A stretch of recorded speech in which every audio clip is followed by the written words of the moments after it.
coba itu menghasilkan kepuasan. Ketika tadi mungkin orang yang tadi disampaikan misal kalau dia menyukai nih, pada dasarnya dia lebih senang bekerja di luar dan suka beraktivitas ketemu orang lain. Tapi dia milih pekerjaan karirnya kurang sesuai, misalnya dia suka bekerja di komputer, tipe ekstro karena nyariin itu. Nah, jadi kan ada nih kalau dari itu sejauh ini itu sih ya kunci utamanya gitu ya. Faktor kenapa orang dalam menentukan karir, jangan sampai saya memilih karir seperti itu. Ini tuh sebenarnya harusnya direncanakan sejak awal dan rencananya harus dilakukan di awal. Atau seberapa penting ya kira-kira merencanakan karir itu? Lebih ke beberapa. Kebanyakan mereka anak dormitory itu kan lulusan SMA, SMK sederajat gitu kan. Dan kebanyakan dari mereka itu enggak kebanyakan juga sih, mungkin beberapa dari mereka memutuskan untuk melanjutkan kuliah gitu. Itu bagian dari karir nggak sih atau proses? Sebenarnya.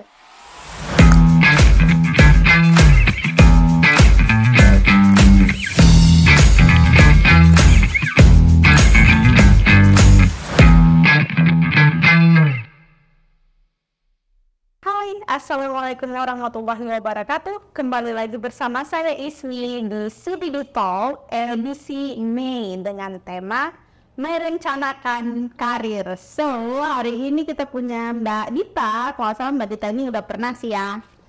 Tapi beberapa bulan yang lalu lupa, mohon maaf. Tapi kalau Mbak lihat ini hadir lagi buat sharing dengan kita tentang merencanakan karir. Oke, sebagaimana kita tahu, kebanyakan ya, buat kita yang awam berpikir kalau karir dan pekerjaan itu adalah hal yang sama. Tapi ternyata berdasarkan Mbak Dita nih, Mbak Anandita ya, lalu manggilnya Mbak Dita aja, Mbak Dita ini seorang psikolog ya. Nah ternyata karir dan pekerjaan itu adalah dua hal yang berbeda. Oke ya, ini setelah telusuri sedikit banyak gitu, ternyata itu dua hal yang berbeda. Masa berbeda dalam hal apa sih? Nggak apa-apa, ntar kita sharing aja ya. Oke, jadi Mbak Dita, hai Mbak Dita, apa kabar? Ada suaranya harus pamit.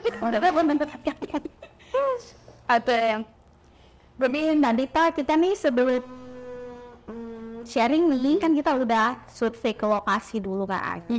Nah jadi mungkin deh dilihat dulu videonya. Apa yang dia ketahui nih tentang karir? Menurut saya karir adalah pekerjaan yang dilakukan oleh seseorang. Apa pekerjaan Dela saat ini sudah sesuai dengan harapan? Sudah. Seberapa penting kira-kira kita merencanakan karir? Sangat penting karena agar membuat kita lebih maju. Oke. Bagaimana seharusnya apa yang kita lakukan agar karir kita semakin bagus?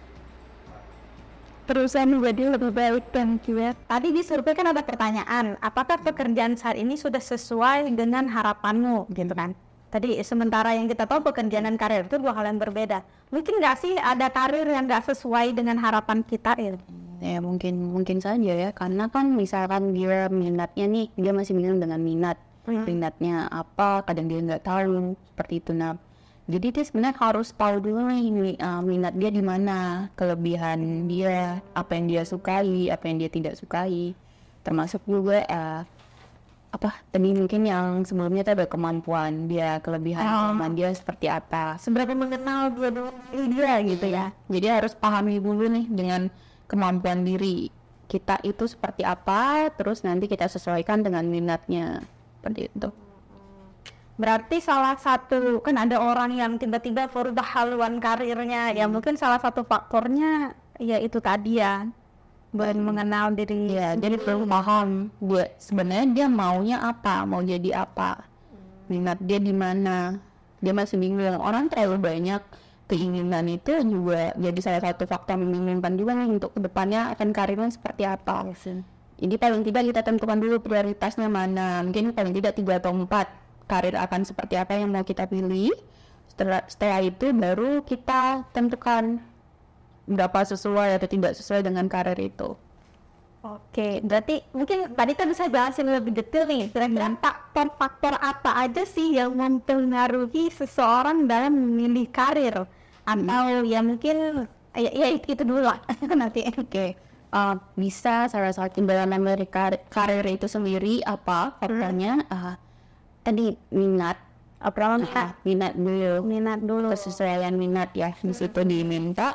Terus faktor lingkungan juga seperti itu. Mungkin dari lingkungan sekitar ada yang mendukung, ada yang tidak seperti itu. Jadi bagaimana dia bisa mengikuti mungkin dengan trennya saat ini atau lingkungan sekitarnya. Itu mungkin dia melihat kan ya prosesnya dengan lingkungannya juga. Terus dari karir ini tentunya nanti akan menimbulkan kepuasan juga ya, ada kebahagiaan ketika pekerjaannya atau Sesuai minat dan sesuai yang mendukung gitu, berarti menghasilkan kepuasan. Ketika tadi mungkin orang yang tadi disampaikan misal kalau dia menyukai nih, pada dasarnya gue lebih senang bekerja di luar dan suka beraktivitas ketemu orang lain, tapi dia memilih pekerjaan karirnya kurang sesuai, misalnya dia suka bekerja di depan komputer, Tipe ekstro tapi kerjanya yang seperti itu. Nah jadi kan akhirnya pada dasarnya tidak menimbulkan ketidakpuasan gitu. karena nggak sesuai minat tadi kan. Benar seperti itu. Oke, gimana kalau misalnya nggak sesuai minat nih, kayak tadi lah kita bilang dia tipe ekstro tapi dia milih kerjaannya intro misalnya gitu, tapi lingkungan dia mendukung misalnya gitu, itu gimana? Ya dia harus pahami dulu diri dia seperti apa. Jadi yang kita harus tahu dulu nih, jangan berdengar kata orang lain dulu ya, tapi kita harus paham dulu Ya, kemauan kita secara diri sendiri kita tuh inginnya seperti apa.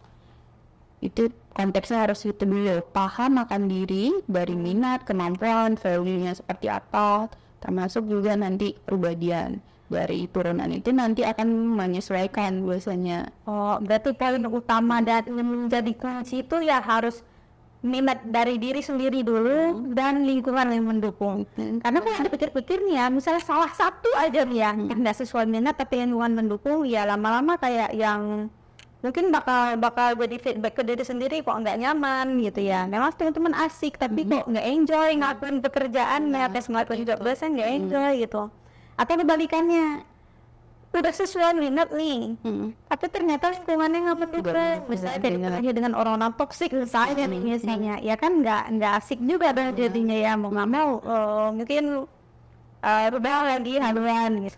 Nah kayak berarti tadi ya minat dan minat bakat ya, memahami minat bakat diri sendiri dan lingkungan yang mendukung. Oke, terus ada lagi nggak Mbak selain itu? Kalau dari itu sejauh ini itu sih yang kunci utamanya gitu ya. Faktor kenapa orang dalam menentukan karir, jangan sampai saya memilih karir seperti itu. Kalau misalnya ada pernyataan kayak gini, kayaknya aku berkarir nggak sesuai harapan deh. Itu mana lebih tepat, berkarir sesuai harapan? Maksud pernyataannya itu lebih tepat seperti itu kah? Atau pekerjaan itu kayaknya nggak sesuai harapan deh? Lebih tepat yang mana? Gini ya, mungkin dia ngerasa tadi konteks pekerjaan itu lebih ke aktivitas. Kalau gue ngerasa karirnya gue tepat ya bisa seperti itu. Bisa seperti itu. Dengan karir yang dia jalani saat ini, dia ngerasa tidak sesuai dengan minat dan kemampuan dia, otomatis kan juga yang pengaruhnya ke tadi balik lagi kepuasan dan kebahagiaan dia di pekerjaan seperti itu.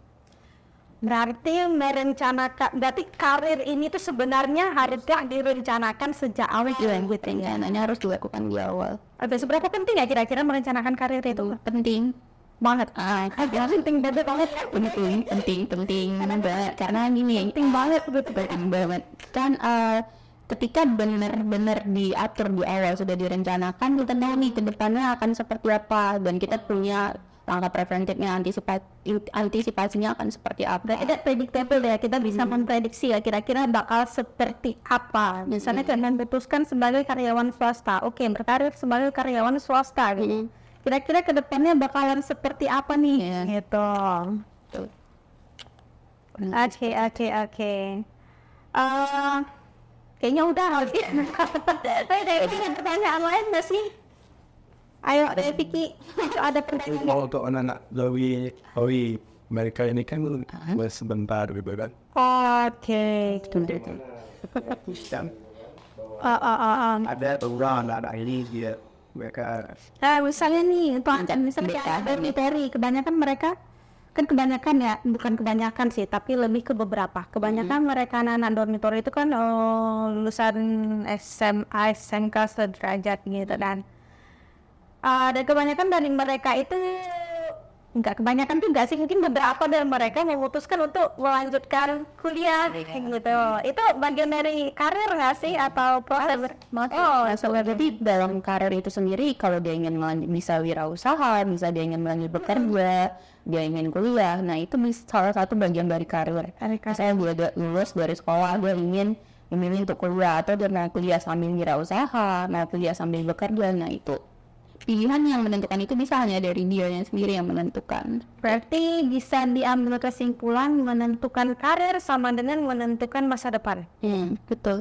Oke, berarti mereka cuman berperan cuman menjalani satu peran, satu profesi. Ya kalau ditekuni mungkin masa depannya di situ. Iya, bisa. Kalau dia benar-benar fokus. Tapi kalau yang ada juga nih yang ini mereka itu ini nggak ngerti ya, maksudnya memutuskan berkarir kah atau sekedar bekerja kah gitu ya, tapi lebih ke ikut-ikutan gitu, kayak iya temanku daftar nih aku juga ikut gitu ya. Bisa sih, itu kan balik ke mindset orang itu ya. Orang itu ketika dia cuman kerja karena itu kebutuhan dan tuntutan ya, itu jatuhnya lebih ke tadi, mungkin lebih konteks ke pekerjaan dari ya seperti itu. Jadi cuma dia belum tahu sebenarnya antara minat dia di mana, dia cuma sekedar ikut aja kan. Nah ternyata setelah dia jalanin, dia nggak sesuai dengan ekspektasi dia, ternyata banyak menimbulkan dia atau berbahagian seperti itu. Tapi seandainya misalnya dia awalnya ikut-ikutan nih, tapi ternyata ketemu nih, ternyata apa yang minat dia itu sesuai minat dan lingkungan pun berarti itu masuk ke perencanaan karir tadi itu juga ya. Bisa kategori seperti itu. Oke. Berarti nggak ada salahnya juga, sebenarnya nggak ada salahnya juga ya kalau misalnya kita kayak nyoba dulu gitu ya. Coba dulu dilihat, memang ini benar-benar kita sebelum menentukan karir harus tentukan dulu nih pekerjaan kita tuh akan seperti apa, tuntutan pekerjaannya, kualifikasi yang dibutuhkan seperti apa. Jadi harus paham dulu, jangan sampai nanti kita tidak tahu, sekedar mencoba, tidak sesuai dengan ekspektasi kita, nggak bertahan, akhirnya milih keluar atau seperti apa. Berarti ini namanya jadi percaya atau kesulitan ya enggak sih, tapi kan ada itu kayak orang yang trial and error ini sebelumnya alasannya dia belum tahu nih minat bakat dia apa, kebanyakan kan orang kayaknya di situ ya. Nah, tapi salah nggak sih kira-kira ngelakuin try and error dalam memilih karir gitu? Ya nggak salah sih sebenarnya, tapi kan itu menghabiskan waktu juga ya, waktu yang dipakai jadi waktu yang terganggu seperti apa, makanya kita harus perlu riset dulu keinginan dulu, pahami diri sendiri, pahami pekerjaan, kayak itu diintegrasi akan seperti apa. Ya, soalnya di lapangan banyak yang kayak gitu sih, ikut-ikutan gitu kan. Tidak yang sekedar depan. Mereka yang suka ikut-ikutan dalam memilih karir gitu. Nah, ini kita harus pahami dulu, kenali diri kita pribadi, tahu dulu minat kita, kemampuan kita, nanti dari situ kita melakukan perencanaan pekerjaan seperti apa sih yang akan sesuai dengan diri kita, seperti itu sih. Passion nggak di situ, menikmati nggak di situ, di luar passion kira-kira enjoy nggak, belajar nggak gitu ya. Intinya jangan cuma berhenti mencoba ya, terus itu pasti. Oke, sobat CDD, sekian ya obrolan kita dengan Mbak Dita. Sebenarnya poinnya ya itu tadi ya, dalam merencanakan karir lebih ke mindset juga, intinya lebih ke internal, kenali internal kita dulu aja ya, sama cari lingkungan yang mendukung, itu kunci utamanya gitu ya, sisanya silakan improvisasi. Oke, sekian perjumpaan kita hari ini ya, nanti next kesempatan mungkin kita bisa ngobrol lagi sama Mbak Dita di tema yang lain, atau mau lanjut sesi ini part 2 juga oke ya Mbak Dita ya, boleh ya, boleh. Oke, saya Ismi dan saya Dita. Kami mohon undur diri. Assalamualaikum warahmatullahi wabarakatuh.